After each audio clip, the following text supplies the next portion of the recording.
When you think of the roguelike genre, what do you typically think of in terms of game design? Do you think of 2D games or 3D games? Considering games like The Binding of Isaac and Enter the Gungeon, some of the more popular and iconic games of the genre are 2D, I generally think of the genre as a 2D genre. But there are some 3D roguelikes out there. Risk of Rain was a 2D roguelike that a lot of people got into, and the developers decided to change up the formula with its sequel, bringing it into the 3D world. Something I was inspired to play thanks to some streams and conversations on Stream 4-Star. Here is my review of Risk of Rain 2 for the Nintendo Switch. When it comes to gameplay, Risk of Rain 2 is a 3D roguelike action game.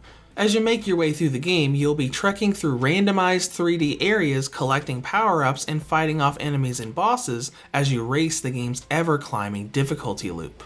Now, the first thing we need to go over is the fact that Risk of Rain 2 technically isn't complete yet. The game released on PCs as well as consoles as an early access game. It's been getting regular updates since last year for the developers as they slowly fill up what they want to put in, but the game's menu has lots of little areas with little under construction or content coming soon messages built in.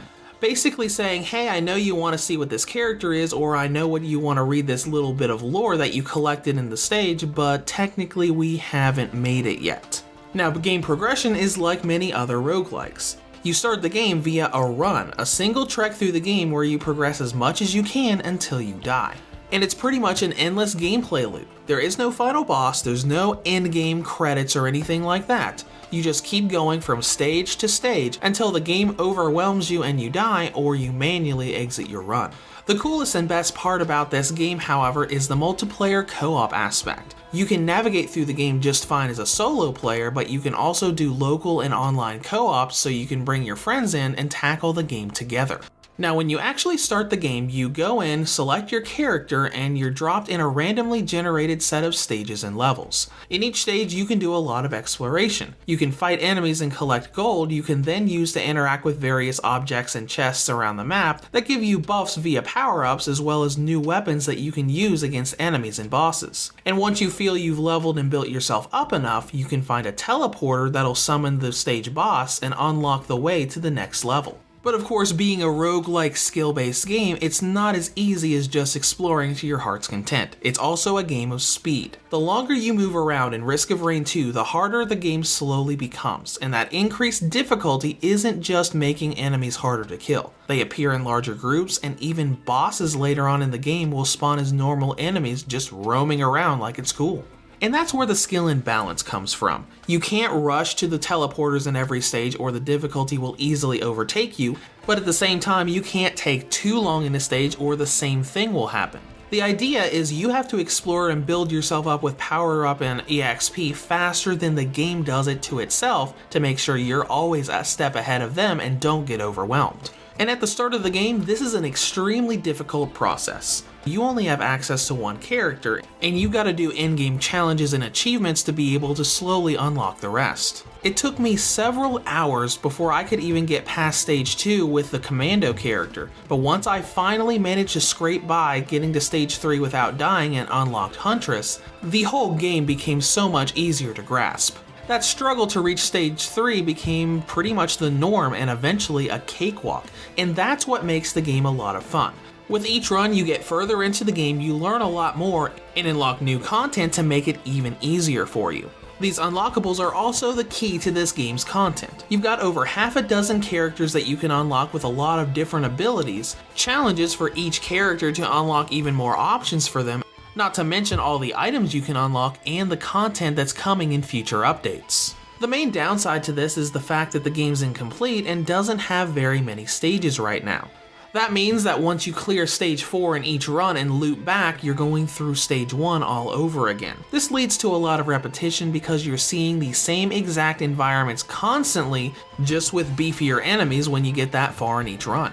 Now don't get me wrong, the game is filled with a ton of content for you to go through and unlock. There's just not that much variety in where you're doing it. We'll dive into controls for just a second, just to note that the Switch version was updated with gyro aiming, which makes playing the game a whole lot easier on the go. Now let's dive into presentation.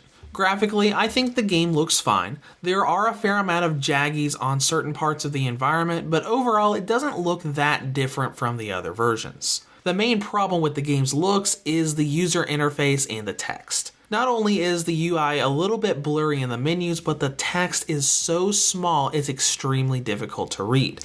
Now let's get into performance, which is mostly okay. It's an acceptable 30 frames per second for most of the game, but some bosses do drop it down a bit, particularly the Magma Worm boss.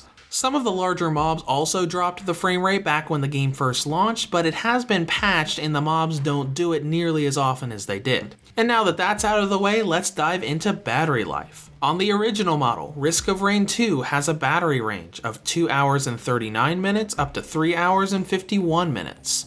On the Nintendo Switch Lite, it has a range of 3 hours and 41 minutes up to 4 hours and 47 minutes. And on the V2 or Redbox 2019 model, it has a range of 4 hours and 22 minutes up to 5 hours and 47 minutes. Now, in conclusion, Risk of Rain 2 is a good roguelike set in the 3D world as opposed to the 2D. Now, on the downside, the game's early access and not completed yet nature definitely hurts the experience with not having very much variety in environments, along with some performance issues with frame drops during some boss fights. But if you're looking for a randomized game where you can fight off hordes of enemies and power yourself up very quickly, it's a lot of fun to trek through. Reviews to Go rates Risk of Rain 2 for the Nintendo Switch a 7.5 out of 10. If you have any comments or questions, feel free to leave them below. Thanks for watching and have a great day.